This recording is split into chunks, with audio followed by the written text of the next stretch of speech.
Assalamualaikum warahmatullahi wabarakatuh. Kami dari kelompok 11. Di video kali ini kami akan mempresentasikan materi mengenai dasar-dasar perpajakan. Ada beberapa pengertian mengenai pengertian pajak, yaitu sebagai berikut. Yang pertama, menurut Leroy Beaulieu, pajak adalah bantuan baik secara langsung maupun tidak langsung yang dipaksakan oleh kekuasaan publik dari penduduk atau dari barang atau jasa untuk menutup belanja negara.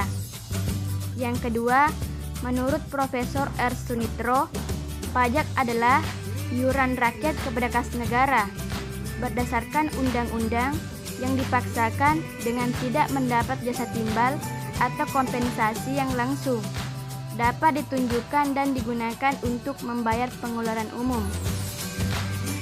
Yang ketiga, menurut Profesor Adriani, pajak adalah iuran kepada negara yang terutang oleh wajib pajak, membayarnya menurut peraturan-peraturan dengan tidak mendapat prestasi kembali secara langsung, dapat ditunjuk dan gunanya adalah untuk membiayai pengeluaran-pengeluaran umum yang berhubungan dengan tugas negara untuk menyelenggarakan pemerintahan.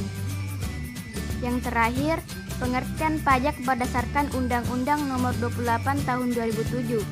Pajak adalah kontribusi kepada negara yang terutang oleh orang pribadi atau badan yang bersifat memaksa berdasarkan undang-undang dengan tidak mendapatkan imbalan secara langsung. Digunakan untuk keperluan negara bagi sebesar-besarnya kemakmuran rakyat. Karakteristik pajak. Karakteristik pajak dapat dibedakan sebagai berikut. Yang pertama, pajak merupakan iuran atau kewajiban untuk menyerahkan kekayaan kepada negara. Kedua, pajak merupakan sebagian harta kekayaan rakyat. Ketiga, perpindahan atau penyerahan iuran bersifat wajib dan dapat dipaksakan. Keempat, perpindahan tersebut berdasarkan undang-undang atau peraturan yang berlaku. Kelima, pajak dapat dipungut oleh negara baik pemerintah pusat maupun daerah. Keenam, pajak dapat digunakan untuk pengeluaran pemerintah. Ketujuh, pajak dapat berfungsi sebagai anggaran dan fungsi pengaturan. Selanjutnya yaitu fungsi pajak. Fungsi pajak di sini ada dua, yaitu pertama fungsi penerimaan. Fungsi penerimaan adalah sebagai sumber dana bagi pengeluaran pemerintah. Yang kedua, fungsi mengatur. Fungsi mengatur adalah sebagai pengatur atau pelaksana kebijakan bidang sosial dan ekonomi. Selanjutnya, syarat pemungutan pajak. Di sini ada 5 syarat pemungutan pajak. Yang pertama, syarat keadilan, artinya pemungutan pajak harus adil. Yang kedua, syarat yuridis, artinya pemungutan harus berdasarkan undang-undang. Yang ketiga, syarat ekonomis, artinya pemungutan tidak mengganggu perekonomian nasional. Yang keempat, syarat finansial, artinya pemungutan harus efisien.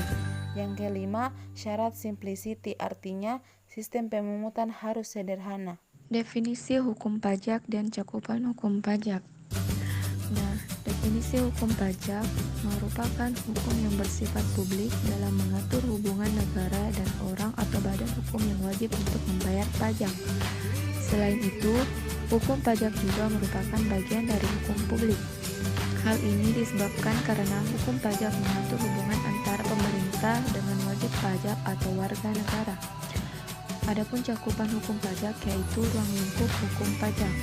Menurut R. Santoso, hukum pajak adalah hukum pajak atau hukum fiskal, yaitu keseluruhan dari peraturan-peraturan yang meliputi wewenang pemerintah untuk mengambil kekayaan seseorang dan menyerahkannya kembali kepada masyarakat dengan melalui kas negara.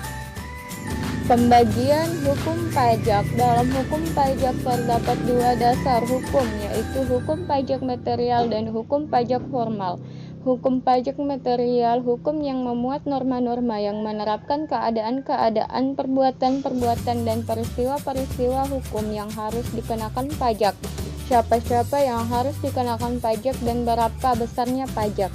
Hukum pajak formal. Hukum pajak formal, serangkaian peraturan mengenai cara-cara untuk menjelmakan hukum material pajak menjadi suatu kenyataan. Berikut ini 3 pengelompokan pajak yang berlaku di Indonesia. Yang pertama, sifat pajak.